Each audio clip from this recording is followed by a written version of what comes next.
from the beginning of the film, the way that first woman is talking about the bigger picture, the bigger economic picture, and all those issues, which, I mean, in a way, if you shut your eyes, you could see a version of this being made now. Were you surprised revisiting it for the remastering? How do you look back on this film? Well, I think they're just such brave people. And I think they're brave and passionate. And I mean, I remember at the time the excitement of those meetings and being in those meetings with them and learning so much from them. You know, Take me back to how you decided on this subject for your graduation film. Well, I knew Ethel, who was the first woman, Ethel Singleton, from making Who Cares, which I made in probably 1969, before I went to National Film School. And Ethel, I couldn't really film Ethel because I was using a wind-up camera on that film, which ran out after 16 seconds, I think. So, but Ethel was, you know, running a tenants group in Abercrombie area and sort of downtown Liverpool. And she was just an amazing orator. I mean, she could, you know, often speak in front of a couple of thousand people and really sway. You could feel her sway people. So, you know, we had a great relationship, and she was very tolerant of my ineptitude often, and I would often stay with them for, like, you know, several weeks, in fact, when I was making the film. So we kept in touch, and she got me involved in the rent strike, really. And I was just very interested in, you know, I felt she was such a strong person, and she had such a strong vision of the world and was very empowered. I mean, and, you know, in many ways, I felt, you know, could have been a great leader, or was a leader, very much a leader in that neighborhood. And I was just very impressed with her. I want to flip things around slightly and make you talk about yourself as well. Because what is also interesting at the very beginning of that film is how she starts talking about the way working classes are framed by middle-class filmmakers and journalists and all the rest of it. And the fact that you chose to put that into your graduation film seemed to me almost a kind of mission statement, an acknowledgement of, you know, the framing of these stories. Yeah, well, we had a very amusing relationship. I mean, Ethel would sit in that chair, and we would have these long conversations which went way into the night. Often, you know, she disagreed with what I said or whatever. But for one reason or another, we had a very good, close relationship. And I felt, you know, that was the beginning of the film, and that's what I really wanted, how I wanted to frame the film. It was like, I feel it was like our differences in a way that made it what it was, because she also had to kind of come out with her philosophy to explain it to me, and that happened because, you know, she was kind of, in a way, educating me. So take me back a bit to the programme notes certainly tell us that you were interested in photography from a young age. When was it that you started to think about filmmaking, and how was it that you came to go to the... I mean, you were one of the early intakes of the National... Yeah, I was in the first year. That's amazing. Well, I made this first film in Liverpool, which was really about some clearance, and because of that, I went to the National Film School. Well, you know, Colin Young was setting up the National Film School. So I then kind of learned how to make a more complicated film, or film with sound at least. But I think Ethel was, you know, a very big influence on me. So I, you know, wanted to go back and make something more there. And the idea of being a filmmaker, was that already formed in you? Well, you know, my father was a photographer who used to take pictures of industry, like heavy industry. So, you know, I was actually terrible at school. And I think my father thought, well, at least I'll teach him some photography because he's doing so badly at school. So he used to take me to all the factories with him. And so, you know, being a middle-class kid, because my father was a successful photographer who'd grown up in industrial Derby, he'd started off working in Rolls-Royce. So he had this whole working class background that I didn't really know much about, because we hardly ever went to Derby to visit his parents. So I was always kind of intrigued as to this world that he was introducing me to. This industry was very, people used to wear their old suits to industry. There was no health and safety. And these places were semi-terrifying, and my father took amazing pictures of them. But I was like, what is this world? It was like a whole other, well, it is a whole other world, especially was then. So, I felt Ethel in a way was the gatekeeper. She could explain everything, and she understood it completely. Jim worked at British Leyland when it was existing then on the Merseyside.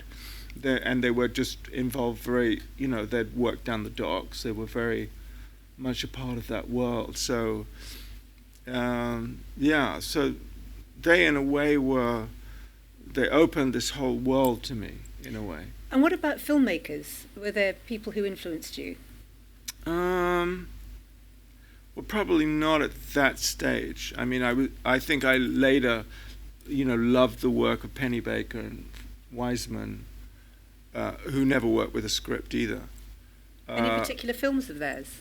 Or well, I loved Don't Look Back, the one about Dylan, which is a completely different kind of film. But I think it was just the intensity of the moment of seeing, Dylan in a completely candid way, and Wiseman's films from. I loved the film he did in a monastery called A Scene, or Tidicate Follies, which was the one he did in a mental institution. They're all brilliant films. I particularly liked his earlier films, Hospital, Basic Training. They're just like very entertaining, as well as being amazing insights into those worlds. And actually Pennebaker and Fred Wiseman were incredibly generous and helpful, and would lend me equipment and stuff. Oh, really? So you approached them? And well, I eventually got to know them, quite well, and they were, very supportive. They weren't sort of like, oh, we're all going for the same pot of money kind of thing. They were very different from that. So, so I was influenced by their work, but I think I was just in love with the adventure of film at the beginning. It was more like each film was a complete adventure. You never knew what you were getting into, or who you were going to meet, or what you would learn. And yet, as is hinted in that little bonus thing we saw from the graduation ceremony, it was clearly not the done thing to have that attitude. What made you feel so confident that was how you were going to make films, without a script, without it all being pre-thought out? Well, I just sort of did it on my first film without really. I'm very good at doing things without thinking too much. I think you can definitely think too much, and thinking too much stops you doing things, because you start doubting yourself and doubting the process and doubting, you can just overthink things. And I think films are, even now, for example, I just finished this film about Leonard Cohen and his muse Marianne, and the most amazing footage in it I'd only discovered when I was like way into the shoot, and I think that's what happens. You find the film as you're making the film. You don't find the film before you make the film. And actually I got the footage from Pennebaker, who happened to have gone. I remember that he'd been to the island of Idra, and Pennebaker was one of these guys who would just shoot film a bit like we use our phones, but he would shoot it on 16mm with sound, and his vault is just full of unfinished films, which are more like diaries of, amazing stuff. So, yeah. Can I ask about subjects? Because when you talked about influences, straight away you had this combination of celebrities like Dylan and, a kind of gritty reality of perhaps less glamorous lives that are often ignored. And if we look at your filmmaking history, it's so often that combination. Were you aware, again, of going after certain, celebrity in the broader sense, serial killers in a sense, or have a certain kind of notoriety or celebrity about them. But then, people, Kurt and Courtney, Whitney Houston, tell me about the fact that you do seem to combine an interest in celebrity, and yet you give it this kind of ethical, investigative treatment in the same way that you did with the rent strike. Well, yeah, exactly. I mean, I think all those films, like Biggie and Tupac, Yes. for example, was more a look into... I'd always wanted to do a film about the LAPD, the Los Angeles Police Department, who are like as corrupt as they come. And, police officers were suspected of doing the hit on Biggie. So it was a great way of taking a very popular vehicle that would get a big audience to look at a subject that I always wanted to look at. And I think often you choose a subject and you find it's more the subtext that's almost more interesting than the ostensible subject. Yeah. And I think it makes a more interesting film anyway. Well, I think that's key. Is the thing about your documentaries is they always draw you in, and they are, you used your word yourself, they are entertaining. And again, was that a mission with you to think, a film about the rent strike doesn't sound that exciting. Yeah. And yet it's a compelling film that sucks you in. Yeah, I was surprised looking at this film again how passionate the people are, and also you realize that these are amazing people. They're working class housewives who became completely politicized and kind of had a rebirth in a way, which is amazing. Which certainly wasn't necessarily what I expected. Of course I did know about Ethel. But I was surprised about some of the other people I met at Tower Hill, And yet the more you learn about Liverpool, actually, the less surprising it is. Yeah, that is true. Can I ask you a bit about the practicalities? Obviously, you became known for the headphones and the boom mic. And again, I'm interested, when you shot Rent Strike, what technical equipment did you have? Well, I actually shot Rent Strike myself because I fancied myself as a cameraman, and it was only when I started working with Joan, she was clearly so much better than I was, that I got moved onto sound. And then I'm pretty hopeless at sound. I know how to do very simple sound setups, but I wouldn't know how to record a concert or something. No. But was it a bit of a device? No, it wasn't a device at all. A certain kind of useful distance. No, and actually, Rent Strike was kind of a semi-fiasco because I didn't have a car for a lot of it, so I used to have a supermarket trolley, and I'd have all the equipment in that, and sometimes I would end up doing the sound as well. It was just me, because I was up there for probably 3 months, and the other film students, had their own films to do. So they would be there for 2 weeks at a time, kind of thing. And so I'd be sleeping on Ethel's floor, and with this supermarket trolley that I would trundle around when there were meetings and stuff. I could just about do it all myself. So I was kind of a one-man band for a lot of that film. And then, then when I started working with Joan, I got pushed onto sound. We started on a film called Juvenile Liaison, and the idea was we were going to shoot half. But, my shooting was I would just be way back here, just looking at, with a very wide frame. And Joan was sort of like, she could really go in and hit focus and follow a conversation, which is really difficult to do, actually. Because a lot of being great cinematographers, you're listening. And so you sometimes the reaction's more interesting than the main conversation. But, and that's difficult to do. There's something about trust that seems really important in your filmmaking. And again, just because we've just seen it, in Rent Strike, I was just thinking of the trust of the school, of everyone who gave you access, obviously of the Rent Strike tenants themselves. But that whole sequence in the school with the policemen and the students, and then the fight in the headmaster's office, that they let you in on. And I don't know what the issues were then about consent and under 16s. Well, I don't think it was as. It's not as. It's much more contentious now. I think. I think, there were very few people making those kinds of films. So I think people were much more open. Probably that school wasn't so open after I'd made that film. Were they? Yeah. I want to jump ahead a little bit, and I should say we're going to have 15 minutes for questions, so do think of ones if you want to ask about particular films. Nick knows I'm a huge fan of Tales of the Grim Sleeper, which is his film about, he's considered one of the worst serial killers anywhere in America. Hundreds of women in South Los Angeles. He's black, the victims are mostly black. And the film you shot focused on survivors who'd escaped him and the women.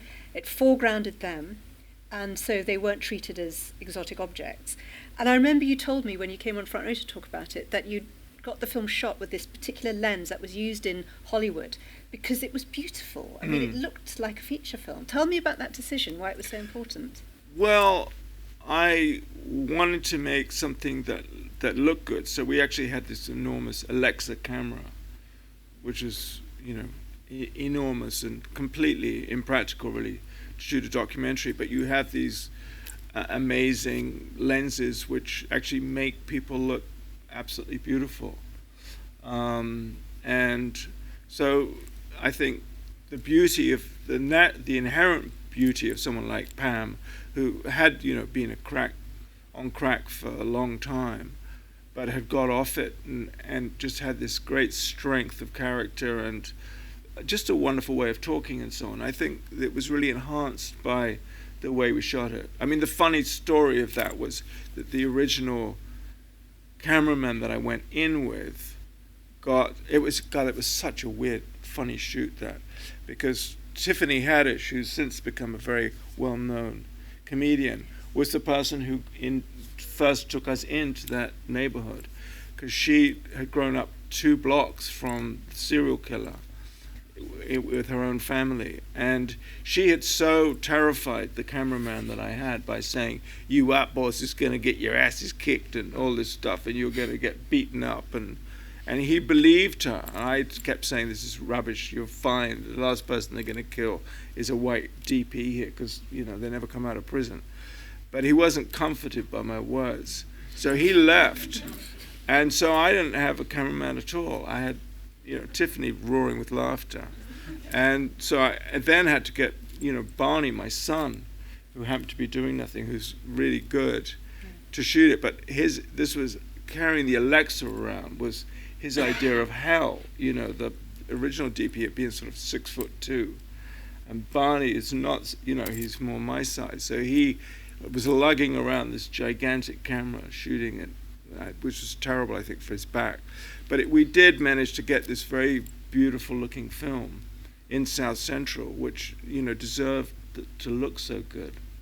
And it culminates with many of the women who had managed to avoid being killed coming into the studio you set up and sitting down and telling their stories.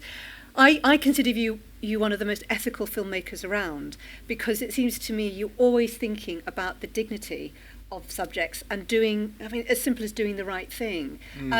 Tell me where that instinct comes from, because you'll know not everyone has it. They're just interested in making an interesting film. I suppose even looking at Rent Strike today, I think the faces of the people are so beautiful, and you can just see so much of who they are in their faces, and the fact that they're lit quite nicely.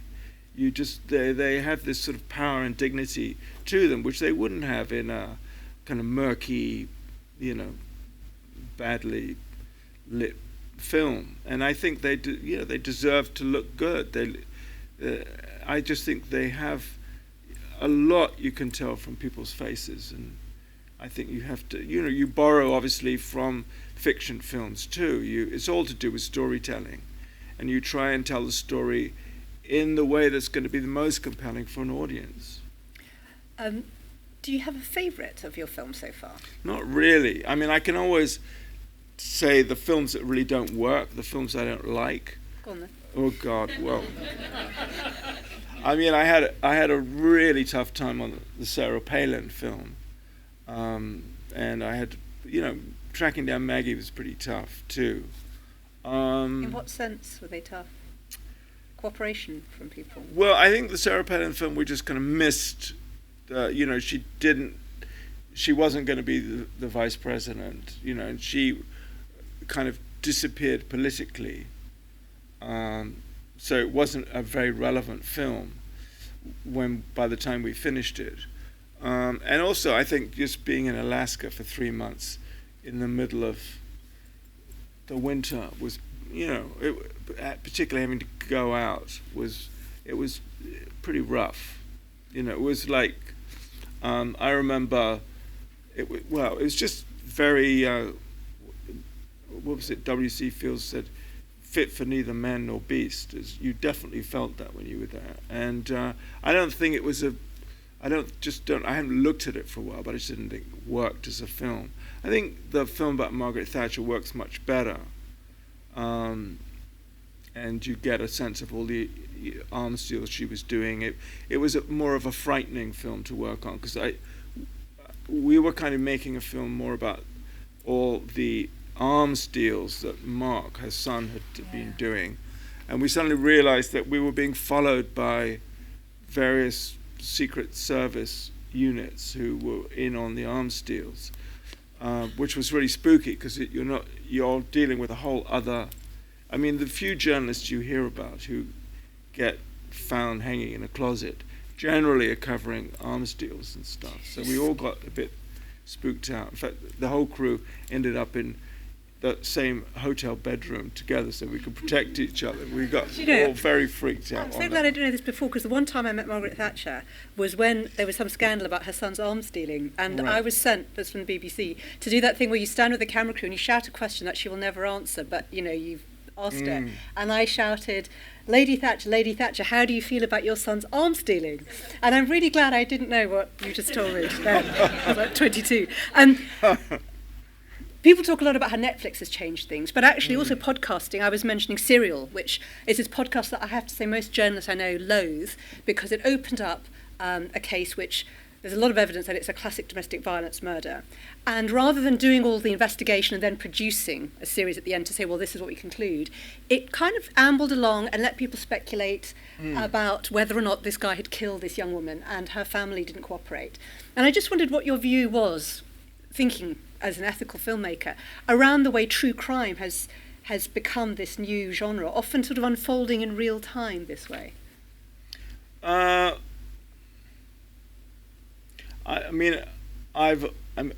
done films like the Eileen Wuornos film and so on.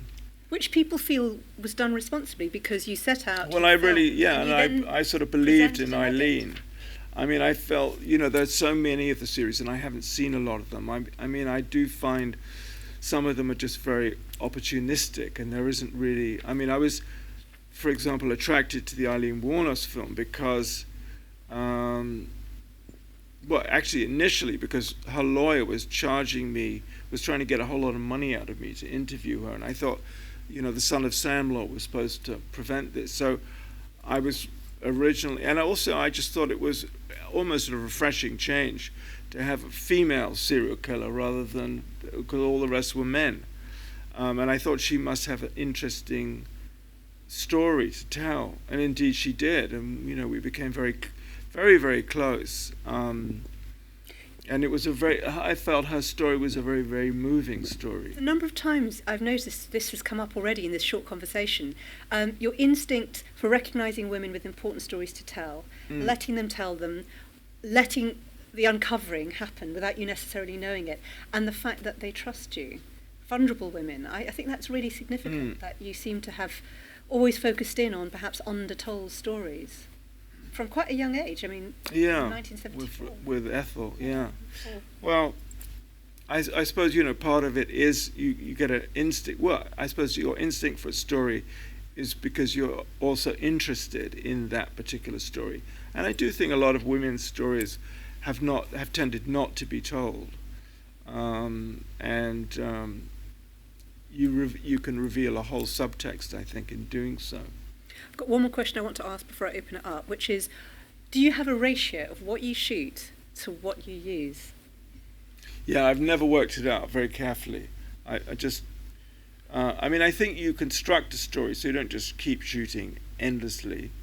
But even going back to Rent Strike, when technology was presumably much more complex in terms of, that was real film you were shooting on, and then you had to sync sound and film. Would you have shot less proportionally then? We all know now you can shoot a movie on an iPhone. I just wonder if... Well, probably, and also, but also it was very expensive shooting on film. I mean, I can't remember how much it was, but each roll was very expensive. Compared to even video. Yeah. But also that was the film school, so that they were pretty tight on how much you could actually shoot. They were, they were like, you can shoot. I remember meetings at the film school where they say, how many rolls do you want to shoot on, so they would, it's one thing they were a bit tight on. And you weren't given a formula. I mean, when I worked at Channel 4 News, we were told for a film, like an 8-minute film, 1 hour to 1 minute on air would be acceptable. Well, that's quite generous, seemed to me quite a high ratio, yeah. It's 60 to 1. Yeah. It's pretty good. What's yours? Can you remember? I think I'm a lot less than that, actually. I think I've never worked. I think I'm more like 30, 35 to 1, probably. Okay. No, very interesting question. I mean,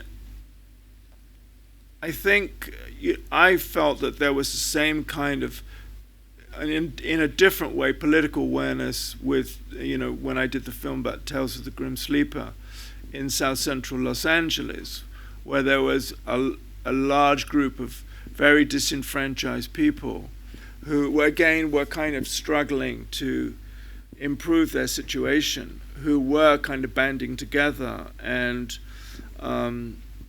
actually a lot of the families of the victims, the women who had been killed, and there were, we're talking about 100 or 200 women who had just... Remind us what the LAPD called those women when they found the bodies. There was a term for them. Yeah, it was... Was there no human involved? Yeah, NSI, I think. NHI, that's right. Yeah, when the police were calling in the murders, they would say it's an NHI, no human involved, because they were, prostitutes. Yeah. Drug addicts. So there was an awareness, I think, there. But well, I certainly think that, the destruction of the shop floor and in this particular struggle, the factories didn't come out in support of the tenants, although I think they said they were going to. But there was a bond and a unity and an awareness, which certainly I think, with the closure of most industries, has kind of gone to a large extent. I mean, I can't think of any more that I would do, but the follow-up with Eileen I felt was, very important to do. Mm-hmm. Partly because I was called as a witness before she was executed. And then the To Blanche one, I felt the second film I did about Eileen was actually, I actually like it more than the first one in a way, although I incorporated a lot of the first one in it. But I think with The Leader, the Driver, I probably liked the original film. I think it was stronger and it was of a particular time. But I don't, feel I endlessly need to remake the same kind of films. I just felt that those both were stories that developed a lot and, were more revealing at a particular time. I don't know. Remind us who was Sniffer of the Odd? Sniffer of the Odd was her private detective. Who was that was such a difficult film to edit, actually, and it was very. I had lots of goes, and then sometimes something really weird has to happen before you work out the story. And I'd been living in America on a tourist visa for years and years, and I tried to get back into America from Toronto on it's called the Peace Bridge or something, but it's where lots of kind of semi-illegals come in, and they wouldn't let me back into the States. And so I got stuck in a hotel in Toronto for like 3 or 4 weeks in the middle of winter, trying to get a journalist visa to go back to the States. And in that time, I had nothing else to do really, and it was freezing outside. So I completely rewrote the film, but just by memory, pretty much, because I didn't have anything to edit with either. And it was a really interesting experience. It was almost more interesting not seeing it visually, And I remembered people like Sniffer. There were such strong characters in the actual making of the film. And I think it enabled me to actually write what I remembered in the making of the film as being the significant thing. So it became a much better film than the film I'd been trying to make. So I think it was the only time I've had that experience, but it was a really good one. I mean, that was a strange situation too, because we'd actually gone to South Africa to make an entirely different film about these Christian groups that became very clear it wasn't going to be a good film at all. So I'd read about Eugene Terreblanche, and so we started making that film. And I always remember Channel 4 saying, is it going to be a good different film? And we started filming, and in the very first meeting that we were filming, I was filming with a cameraman called Barry Ackroyd, who's done lots of ended up shooting the Bourne films and stuff. But he got hit on the head by one of Terblanche's supporters and was actually passed out on the floor. And the driver, Terblanche's driver, saw this happen. And he was a very compassionate man, actually. And he said, if I can do anything to help you, let me know, kind of thing. And the driver lived next to the leader. So we always used to hang out with JP, who was the driver, who we liked a lot, actually. I mean, he was like one of these strange characters who was born at the wrong moment in history. You know, you kind of understood how people ended up following Hitler in the Second World War. You know, probably good people who just like lost at a particular time, which certainly applied to JP. I mean, he was just like, he was kind but completely lost. And he gave us a real insight into the leader because he had to deal with him all the time. And I wanted to try and reveal this bullying side of the leader that we were aware of and which we were always hearing about. So we were very deliberately, for example, late to his interview. And informed him, in fact, that we'd been having tea rather than being with him. Yeah, you got that. Made him even more, you know. That's quite interesting ethical territory. Yeah. Like I'm suddenly having to reassess. Complete opposite.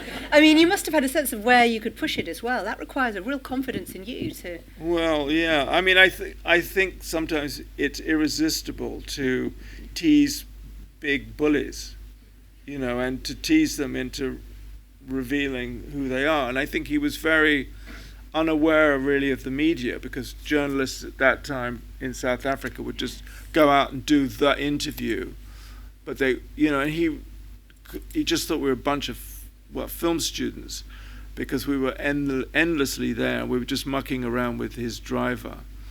So he didn't take us at all seriously, and he revealed, I feel, all this side of himself that we wouldn't have got otherwise.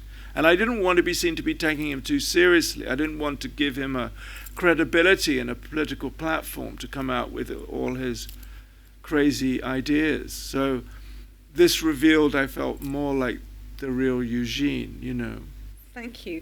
We have to wrap it, sorry, but just to finish, talking about Eugene Terreblanche, I just found myself thinking, what do you make of the way that, for example, someone like Nigel Farage is the subject of fascination? I always wonder what you would do in terms of choosing a topic like that. And indeed, are there people that you wouldn't do, or people that you'd like to do? Well, I like to try and always find something that I can relate to and that I like, rather than, you know, I can't think of anything worse spending the better part of a year with somebody that you just truly dislike and you can't find any redeeming features at all. And at least when I was doing the Margaret Thatcher film, there was Sniffer and a few other characters that I could relate to. But I would worry about doing a film. I mean, maybe there's a redeeming feature to Nigel Farage that I haven't noticed. But I would be reluctant to, you know, I think time is precious, so probably wouldn't want to do it. You mentioned the new film about London Cohen. What Right. have you got anything beyond that planned, or do you tend to come to subjects quite serendipitously? Well, I actually have done another film since then, which is the film about my father, who was this photographer, which was, I think the film I did about Marianne and Leonard was quite personal in that I knew Marianne, very well, and she was a big influence on me when I was about 20. So it was the first time I'd, made such a personal film, really, and it sort of prepared me to do a film about my father, who was a big influence on me, but we had quite a combative relationship, which I guess a lot of sons and fathers or parents and children have. And it was slightly more than I bargained for, because it's like very intense therapy, spending, the better part of a year intensively looking at your family and editing it. And I was, I think, again, I was lucky that I didn't think about it too much, because I probably wouldn't have done it. But, it was very, very, very, not only revealing of myself, but things that I hadn't. There's so many things in life I think you push under the carpet or you don't want to deal with because they're just too much. And I suppose one of the things in an editing room is you always have, it forces you to think through everything. So it was exciting to I literally just finished it, so which is wonderful. Yeah. Even in a short time, I feel you've given us such insight into the way that you see the world and the way you make films. It's been utter privilege. Well, a privilege to talk to you. Thank you so much, and enjoy the rest of the screening. Thank you.